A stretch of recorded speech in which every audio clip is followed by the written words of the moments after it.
Tribal leadership, as brought to us and discussed by Logan, Fisher, and King, is a leadership model that broke through in the business world, but it certainly applies to the education world as well. What I like about tribal leadership and how it applies to us is that it focuses on language. It focuses on conversation. So if I'm a leader and I'm thinking about my organization and I'm asking myself questions like, what can I do to help all of my team members reach their potential? How can I help people who feel blocked in an initiative? How can I encourage people who want to try things, but maybe they feel insecure about it or a little frightened? I know as a leader that I can recognize these opportunities, but I may not know exactly what to do to make a difference. I started learning about tribal leadership when I was working through ways to differentiate professional development. I thought to myself, oh, if I'm going to differentiate from my classroom and my young learners, wouldn't it make sense to differentiate from my adult learners? And so when I heard David Logan do a keynote on tribal leadership, I said, aha, there's something I'd like to share.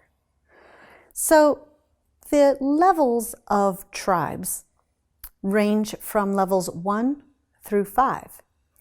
But the thing to remember at all times is that in any organization, any school, you're going to have multiple tribes. So it's impossible for me to say, oh, that hospital there, they are a tribe 4. That wouldn't make any sense because I'm going to have individuals reflecting tribe 3, tribe 2, tribe 1 levels. But what are the levels? Level 1 is a dysfunctional organization. Level 1 would represent events of workplace violence, for example.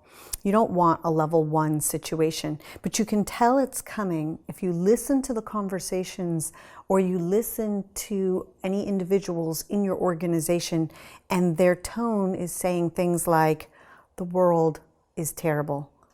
All the world is horrible. I'm hopeless. This is hopeless. We're all hopeless. And that's the language you would hear at a tribe 1.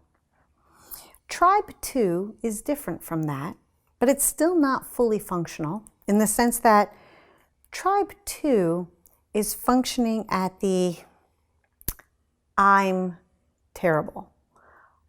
My life is terrible. It wouldn't be terrible if I was you, but I'm not you, so it is terrible. In that sense, tribe 2 is focused on their own frustration. And the only way to address a tribe 2 situation, unlike tribe 1, which is you need an intervention, okay, we need professional help. But tribe 2, I can create a dyad. If I heard someone sounding like that, I would want to team them up with one other person. And I would really want them to work with that one other person and experience success. This is not someone you put into a triad or a group. They're going to shut down, isolate. They say, oh, that group is great, but I'm not really that group, so I'm not great. So as a leader, that would be my response. Tribe 3, on the other hand, is different. Tribe 3 has embraced their success. And so what I'm going to be hearing from Tribe 3 is going to be conversations like, I am great. I am great. They're not all great. I'm great. I would love to do your initiative, but you're not going to get everybody else to do it. I'd be happy to do that work or work on that project, but can I just take it home and do it on my own? I'll focus on it. I'll do a great job. But if I work with other people, it's just going to slow me down. This is the sound of a tribe 3 situation. And what this person's really doing is they're finding success, but they're going to be limited by what they can do alone. So this is the kind of person that as a leader, I'm going to call them in and I'm going to invite them. I'm going to acknowledge what they can do. You've done a fantastic job on that material. I can see how hard you have worked. But I need you to do this much bigger task. And this task is impossible for one person to do alone. Allison over here is also working really hard and doing amazing. I think you two, with the help of Liam, can make this amazing product. But I need all three of you. Can you do that? These three individuals are now mobilizing to try and go from that tribe 3, I'm amazing, and they are forced to figure out, how do we make a super team? How do we connect all of our talents and recognize them? Tribe 4 is that result. Tribe 4 embraces the we. We are great. You can always tell you're in a Tribe 4 school situation at a conference when I start saying things like, okay, where do I have Ohio? And yay, everyone comes up. This is a Tribe 4 type behavior. But they also might have matching shirts. You're going to see things where they start saying, we are amazing. But it's always in context of we are amazing versus them. Okay, so there's always a them. There's a competition. It might be my school is getting higher scores than that school. We do more for our students and our families than that school or that department. I've seen that. Tribe 4 might happen in a citadel of power. The ELA team is so fantastic. They're doing such a great job. I wish math could be more like them. So this is a Tribe 4 type position. Tribe 4 is very powerful. They get good results. So as a leader of a Tribe 4, I might be tempted to sit there and enjoy that. But the challenge becomes, what happens when you can take a Tribe 4 who's successful at what they do and mobilize them to do something amazing? Tribe 5. Tribe 5 is less a full-time tribe and more an event.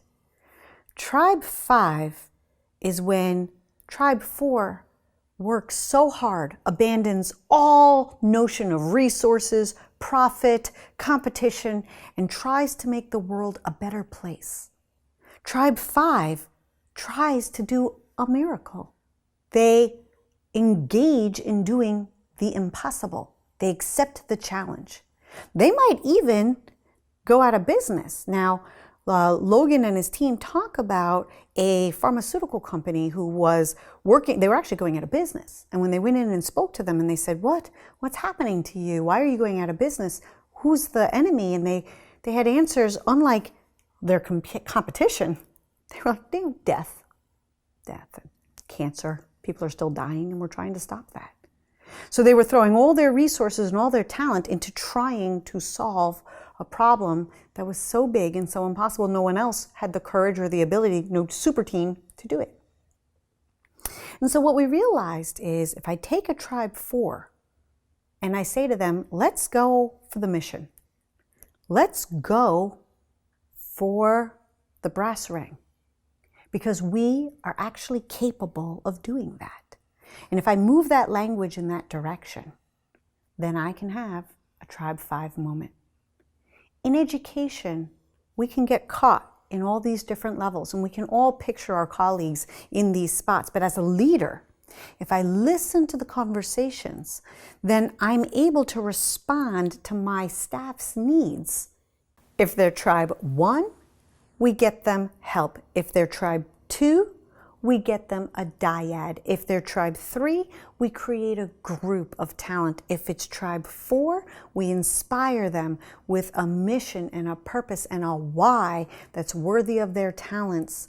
And we give them the resources and the motivation to say, I think we can actually meet the needs of all students. I think we can actually do all the standards. And in that moment, we can meet the needs of our learners.